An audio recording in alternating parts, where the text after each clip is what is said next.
Gusto nang ipatigil ng ilang senador ang K-12 program dahil wala naman umano itong naiambag sa kalidad na edukasyon.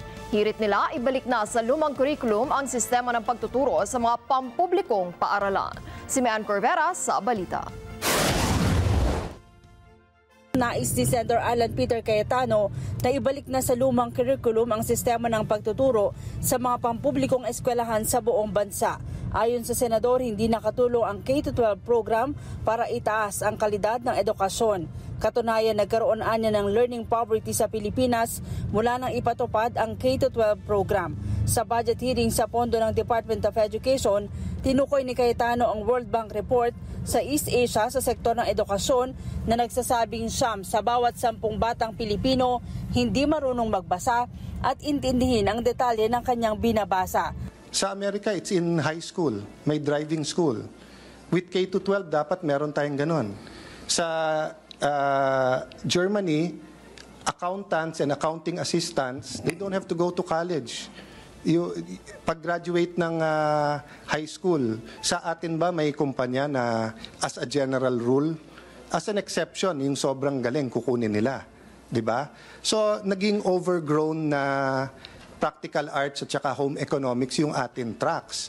Yung sports high schools natin, meron ba silang Meron ba silang oval? Meron ba silang football field? Meron ba silang high performance gym? Wala. Ang usapan dun sa tracks, yun ang promise nung K-12. Sabi ng senador, ito'y dahil sa umikling oras ng klase, lalo na sa mga public schools. Sa ngayon, maraming eskwelahan, partikular na sa Metro Manila, ang shifting ang oras ng klase. Sa datos ng DepEd, aabot sa 2,814 na mga eskwelahan ang nagpapatupad ng 2 hanggang 4 na shift na klase dahil yan sa kakulangan ng classroom. Mayorya rito na sa Metro Manila at Calabarzon Region.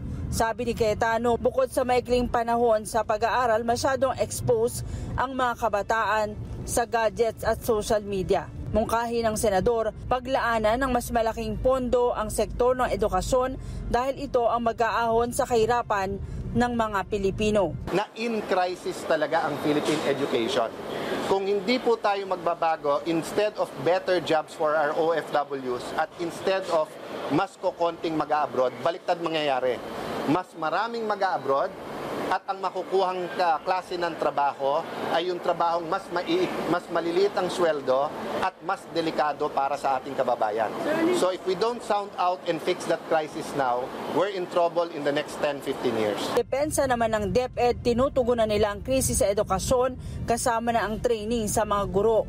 Pero kailangan ng suporta at mas malaking pondo para magawa ang reforma sa edukasyon sa Pilipinas. They are currently reviewing different models for K-12, and that actually includes a model which would be like K-10 plus 2. They have asked ADB to study this, and they are about to review the recommendations of ADB. Mean Corvera para sa Mata ng Agila, matatag, matapang, matapat. Maraming salamat sa inyong pagsubaybay sa Mata ng Agila Primetime. Para malaman ang matatag, matapang at matapat na mga balita ay i-follow lang at mag-subscribe sa @Net25 TV.